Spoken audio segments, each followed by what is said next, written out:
বাংলাদেশের প্রায় সকল রাজনৈতিক দল একমত হয়েছে। কিন্তু দুর্ভাগ্যের বিষয়, একটি কি দুটি দলের কারণে পিআর পদ্ধতিকে উচ্চ কক্ষে বাস্তবায়ন করা সম্ভবপর হচ্ছে না। আমরা স্পষ্ট করে বলতে চাই, বাংলাদেশকে যদি নতুন কাঠামোতে পরিচালিত করতে হয়, অবশ্যই পিআর পদ্ধতির বাস্তবতা নিয়ে আমাদের সকলকে গভীরভাবে ভাবনা করতে হবে, বাস্তবায়নের পথ আমাদেরকে অন্বেষণ করতে হবে।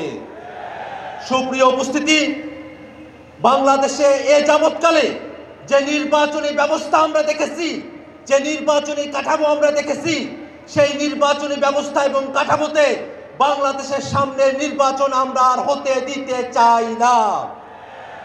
বেশি শক্তির বলে, কালো টাকার বলে, জোর জবরদস্তি করে, কেন্দ্র দখল করে বাংলাদেশে নির্বাচনে জিতে আসার যে ব্যবস্থা, সেই ব্যবস্থা অবশ্যই পরিবর্তন করতে হবে।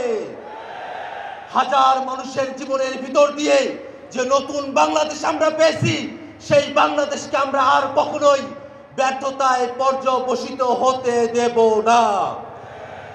নতুন বাংলাদেশ যাতে প্রতিষ্ঠিত না হয়, সেই কারণে বিদেশি শক্তিগুলো তারা মাথাচাড়া দিয়েছে।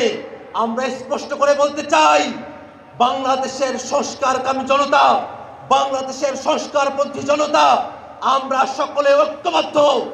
বিদেশি হোক, দেশি হোক, কোনো শক্তি বাংলাদেশের সংস্কারের আন্দোলনকে দাবায়ে রাখতে পারবে না।